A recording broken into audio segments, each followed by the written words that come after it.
I am excited to talk about this topic today, and that might be a little bit contrarian, but there's a lot to talk about. So I'm going to go through a lot of ideas very quickly, but I want to leave you with two resources. You see them on the screen here. These are two books that you should know about if you're a business owner. The first one is the Recession Survival Guide, written by Draye Redfern. Yes, full disclosure, that is my brother-in-law. He has a very wonderful book out and a marketing company that has a lot of great tips. There's also a podcast that he's involved with, so a lot of resources for you there. The other one is Alex Hormozi. This is one of his books, $100 million offers. He's written other books. He also has a podcast called The Game. Both of these gentlemen you should know about if you're a business owner, and there's a lot of great resources there. I'm going to touch upon some of them today. So let's jump right in. First off, what is a recession? Well, you can see Ben Franklin's kind of freaking out. A recession is generally seen as a negative thing. It's defined as a significant, pervasive, and persistent decline in economic activity. Economists measure the recession's length from the expansion, the top, the peak, to the downturn's trough. So what's a little bit weird about that is it's usually called in reverse. It's after that's all gone by, everyone says, oh, obviously we started a recession here and it ended here, but it's not as clear when you are feeling it. So recessions may last as little as a few months, but the economy may not recover to that peak for many years. And that's what most of us feel and think about. Unemployment tends to remain high well into the economic recovery, and the stock market often behaves. There's often a bear market involved with a recession. So I want you to know that the two things are different. A drop in the stock market is not a recession. That would be called maybe a bear market if it reaches certain parameters. A recession is more of an economic term that refers to several factors. It's actually not a clear definition, but it's usually talking about economic expansion versus contraction. And governments use fiscal and monetary policies to limit the risks of a recession. You may be familiar with some of those. It's like unemployment insurance. That's one of the policies that's put into place. Other actions include cutting interest rates. Ryan was mentioning that. That's to stimulate investment when we are heading into recession or we are in a recession. So it's kind of interesting that the Fed is talking about doing that right now where we sit. So that in a nutshell is what a recession is. What it means to business owners is contraction. Customers are often making decisions differently. Customers might stop buying altogether. It depends what industry you're in. It's seen as a tough time for most business owners because the money flow isn't quite as exuberant as it is in a non-recessionary environment. So it causes concern for a lot of business owners. But one of the key factors is preparation. So to bring peace, as we said, into this conversation is preparation. So we're going to talk about three key areas, key strategies for recession resilience today. We're going to talk about financial management, business strategy, and leadership mindset. I think these are three key pillars for any business owner to be thinking about as they are evaluating their businesses and how things are running. So let's dive into each one with a recession lens in each of these areas. First, financial management. I noticed that this is not that different from personal financial management and the key points that you need to focus on and the things that you might want to do to build more strength in your financial management. Very similar, personal and business-wise. Whether you are talking personal or business, you want to build a budget system that builds for a rainy day. You don't want to live just paycheck to paycheck or payroll to payroll if you're a business owner. So how do you do that? The first is to know your cash flow. Don't stick your head in the sand. Don't just go with whatever is happening. Actually look at your numbers. I know some people don't like to do this, but it's so important and valuable information. Part of this is also the importance of maintaining liquidity. So in personal savings, we'll say, make sure you have an emergency account. Guess what? That's the same for a business as well. You want to have a savings account as a business. And the guidelines are the same as they are for personal. That is to have 3 months of expenses away for a rainy day. Let's say that you lose some customers, the revenue isn't coming in. You still want to be able to make your payroll and meet your obligations and not have to sweat about it, lose sleep every night. So having that 3 months worth of expenses, operational fixed expenses, put away in a savings account is amazing. Donald Miller is another excellent resource, by the way. He has a podcast episode just on this, on building the savings account buckets. If you are a business owner, you could check that out. That's a great episode as well. The next part is to look at cost optimization and efficiency. When I talk about personal or business finance, what that is there are 2 sides to your budget. There's the expenses and there's the income, and you want to make both of those really strong. So how do you make your expenses side the most efficient that it could be? Take a look at your fixed costs and question each one. Is there a more efficient way to do this? With personal finances, I often say, take a look at your subscription services, those expenses that come in and you probably don't watch very closely, and ask whether you actually use them. Well, it's the same for a business owner. Take a look at everything you are paying for, probably on autopilot, and analyze the value. Are you getting value of that expense? Is there a better way to do it? Can you outsource? Can you stack services together, for example? Can you bundle? Ask your team. If you have employees, build this idea together and brainstorm. Think of what other ways you could possibly accomplish the same goal, but in a less expensive way.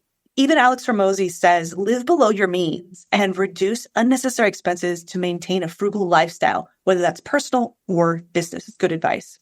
Now let's look at the income side, right? So you make your expenses lean and mean. On the income side, especially during a recession, think about and consider diversification of income streams. What other revenue streams could you have? Should you explore new markets or products?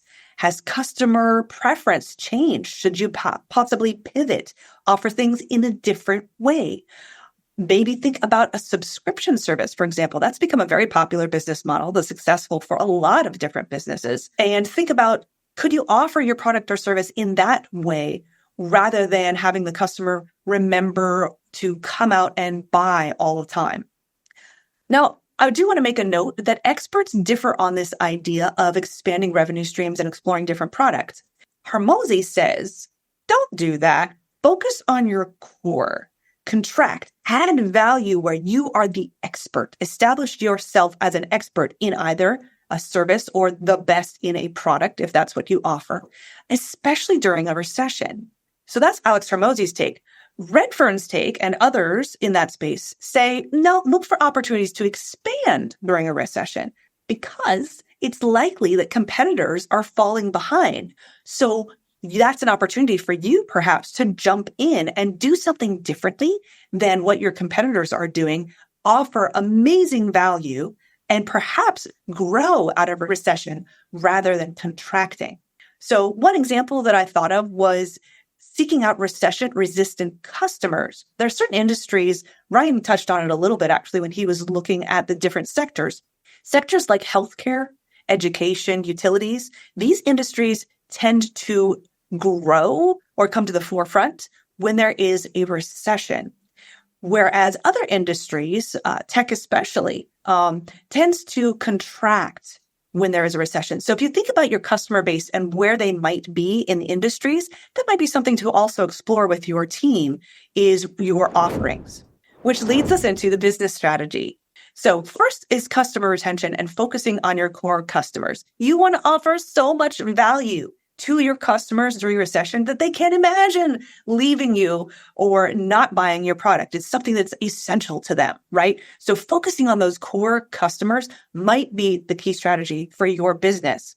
Also, restating your value proposition, reminding them why you are so valuable in their lives is going to be key in a recession. Because during a recession, customers' priorities change. So too should your marketing messages. Part of that is reiterating that value proposition, showcasing your value, but also maybe you need to speak about what you do in a different way with those marketing messages. Being flexible with your offerings. So perhaps it's just talking about your core offering in a different way, Or maybe it is adapting your existing products and services to align with customers' changing concerns. Maybe something else is concerning them now, which you have addressed, but you haven't talked about. Maybe you need to talk about that. Or maybe you need to build your existing products to kind of pivot and address whatever your ideal customer's real concern is right now. Lastly, leadership mindset. So this is more the psychological side of things rather than the financial side of things. But I would argue it might even be more important than the financial side, or at least equally important. All experts that I've read here say that the key is maintaining a positive outlook. Try to consider recession an opportunity, not something to be feared. Here's a tool that can help with that. If you conduct an honest assessment of your company's resilience areas and vulnerabilities, this can help you know what you're dealing with and feel less fearful and unprepared. This is often called a SWOT analysis, for example, SWOT. You analyze your strengths, weaknesses, opportunities, and threats.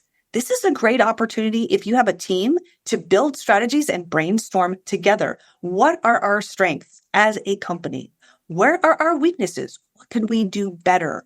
Where are some opportunities that maybe we haven't thought of that we're not using right now? And what are our threats? Not only competitors, but internally. Are there any things operationally that might be a threat to our growth or success?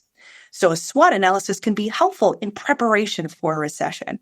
Communication is key here for a leadership mindset and for a strong business. Communicating effectively with your team internally, but also with your customers and stakeholders. Hormozi in his book points out that if you can build and maintain a strong professional network, those relationships can lead to opportunities during tough times, which makes sense. You think about it. If everybody's having a tough time, don't you want to help out your friends? So think about building that professional network before the recession hits, and that might help you during the recession. And then finally, focusing on long-term goals, business decisions for the long term, rather than short-term gains or fears, either way. One example would be Hormozi talks about acquiring assets during a recession. Maybe there's an opportunity there that some other competitors are going out of business and you might be able to acquire some assets at a great discount. So be on the lookout for that rather than being fearful. Also, we say that be careful of FOMO when it comes to emotional decision making. This isn't true. This is true for investments as well as business decisions. Part of that is knowing your numbers and your results. Remember, you get what you measure. So be sure that you go back to those first things I talked about with the financial aspects. Know your measurement, know what you are doing and what the results are so that you can make good decisions going forward.